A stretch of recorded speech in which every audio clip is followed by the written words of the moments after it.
اب اس کے برعکس جو چیز سامنے آتی ہے، جدید سائنسی معلومات جو ہوئی ہیں، ابھی آپ نے حال ہی میں شاید کل یا پرسوں اخبار میں تھا کہ اب جو فزسسٹ ہیں جو اس وقت دنیا میں ریسرچ کر رہے ہیں،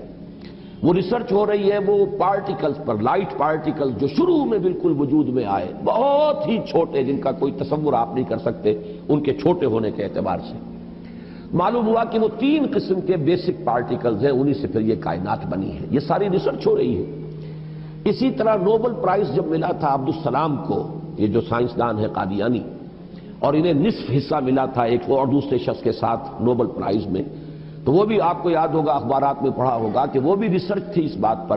کہ اس کائنات کے اندر بیسک فورسز کون کون سی ہیں۔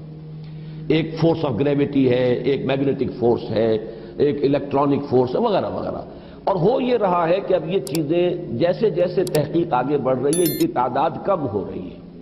گویا کثرت سے وحدت کی طرف انسان جا رہا ہے، اور انسان یہاں تک جا رہا ہے کہ پوری کائنات اپنی پوری ڈائیورسٹی،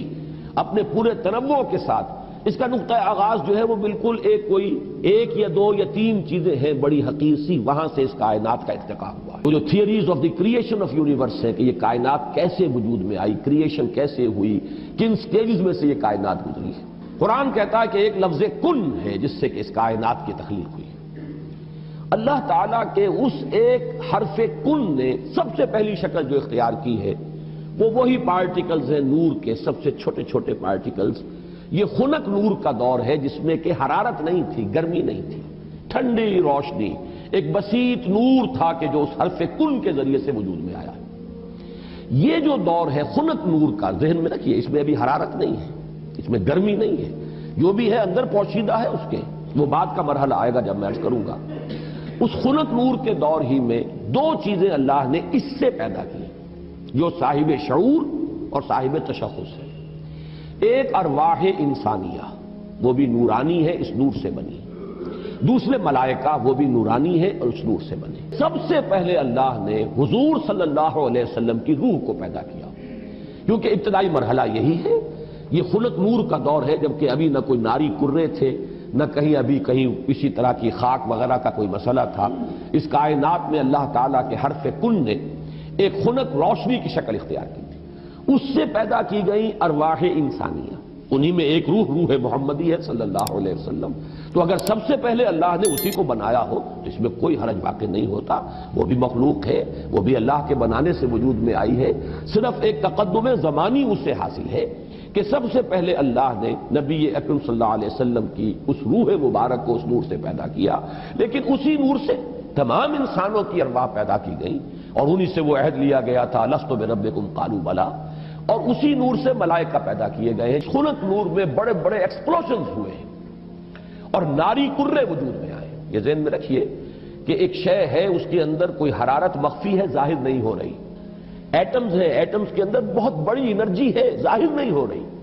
اس خنک نور کے اندر بھی وہ انرجی موجود تھی لیکن انسولیٹڈ تھی، اس کا ظہور نہیں تھا، لیکن جب ایکسپلوژنز ہوئے ہیں تو پھر یہ کہ بڑے بڑے ناری کرے وجود میں آئے۔ یہی ناری کرے ہیں جن کو ہم سورج کہتے ہیں، بہت بڑا ناری کرہ ہے سورج، اس کے اندر کمبسشن کا عمل چل رہا ہے، عمل احراق ہے، اس کی حرارت کا ہم تصور نہیں کر سکتے، بڑے، اور نہ معلوم کتنے سورج ہیں اس کائنات میں، یہ نہ سمجھیے کہ ایک ہی سورج ہے۔ یہ ایک سورج کے گرد ہمارا جو یہ ہے ایک سولر سسٹم ہے، کنبہ ہے اس کا، کہ اس کے گرد جو ہے یہ سیارے چکر لگا رہے ہیں، کرے ہیں، اور نہ معلوم کتنے سورج ہیں۔ پھر ایک سورج ہے اور ایک ستارے ہیں،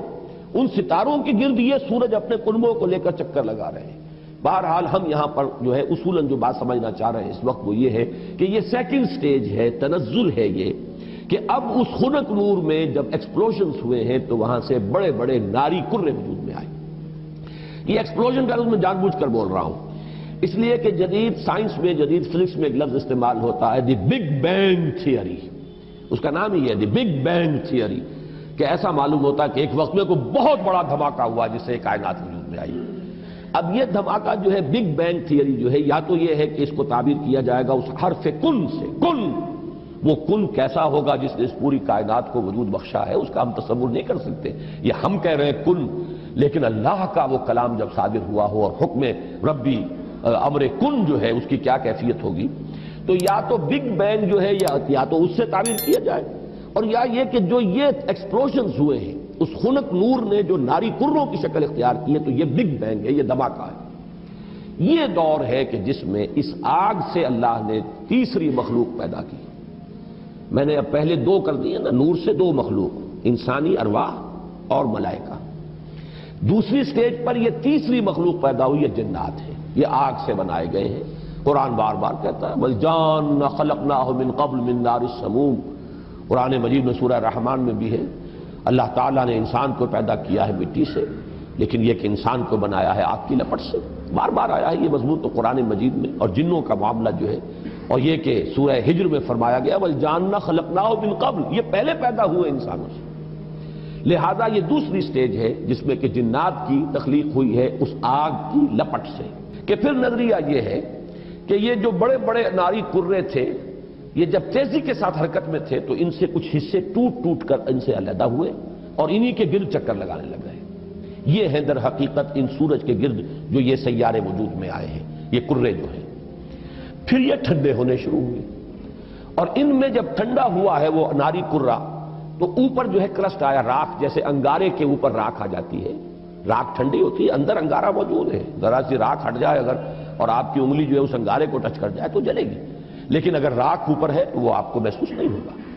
اور چونکہ ٹھنڈی چیز سکڑتی ہے لہذا اس کے اندر اب دراڑیں پڑی ہیں، کہیں پہاڑ بن گئے، کہیں غاریں بن گئی، ساتھ ہی ان کے ٹھنڈے ہونے کی وجہ سے بخارات نکلے ہیں، انہی میں سے نکلے ہیں، انہی کروں میں سے بخارات نکلے ہیں۔ یہ بخارات ہیں جنہوں نے اوپر جا کر وہ جو جسے ہم فضا کہتے ہیں، ایٹماسفیئر، جس کے اندر گیسز ہیں، یہ یہیں سے انہی کروں کے ٹھنڈے ہونے سے وہ بخارات نکلے ہیں۔ جیسے کہ آپ جب اگر پانی ڈالتے ہیں آگ کے اوپر تو وہ ایک بھاپ بن کے اڑتی ہے، تو خیر یہ تو پانی آپ نے ڈالا ہے، لیکن یہ کہ فضائی وہ جو کرے تھے آگ کے وہ خود ٹھنڈے ہوئے ہیں تو ان میں سے بخارات نکلے ہیں، ان میں سے جو گیسز خارج ہوئی ہیں انہوں نے ایٹماسفیئر بنایا ہے۔ پھر اس ایٹماسفیرک چینجز وہاں ہوئی ہے کہ اس میں گیسز تھی، ہائیڈروجن بھی، آکسیجن بھی، وہاں پانی بنا ہے، بجلی کے بڑے بڑے جب ہوئے ہیں ان کے اندر تو اس سے پانی بنا ہے، اور پھر دھواں دھار بارش برسی ہے، بارش برسی ہے۔ اب جو ہمارے ہاں یہ جو اعداد آتے ہیں، لاکھوں برس تک بارش ہی برستی رہی، نتیجہ یہ ہوا کہ جو جگہ نشیبی تھی ان میں پانی بھر گیا، سمندر وجود میں آ گئے۔ اب جہاں سمندر اور مٹی کا باہمی ربط تھا، یہ جو دلدلی علاقے کہلاتے ہیں، یہاں وہ ان آرگینک کمپاؤنڈز نے آرگینک کمپاؤنڈز کی شکل اختیار کی، یہاں سے حیات ارضی کا آغاز ہوا۔ وہ حیات نباتاتی بھی ہے اور وہ حیات حیواناتی بھی ہے، یہاں سے اس کا آغاز ہوا۔ گویا کہ کل حیوانات اور کل نباتات جو کرۂ ارضی پر موجود ہیں وہ سب کے سب در حقیقت اسی کرسٹ آف دی ارتھ سے وجود میں آئے ہیں۔ پانی اور اس مٹی کا امتزاج اور دلدل کی شکل اس کا بن جانا، اور وہاں سے ان آرگینک کی بجائے آرگینک کمپاؤنڈز کا وجود میں آنا، اور اس سے حیات کا آغاز، خواہ وہ نباتاتی حیات ہو اور خواہ وہ حیواناتی حیات ہو۔ اس حیات کا ارتقاء ہے کہ جو پھر انسان تک پہنچا ہے، وہ اس حیات، سمجھیے کہ حیات ارضی چاہے نباتاتی ہو اور چاہے حیواناتی ہو، اس کی چوٹی کی جو شخصیت ہے وہ انسان ہے۔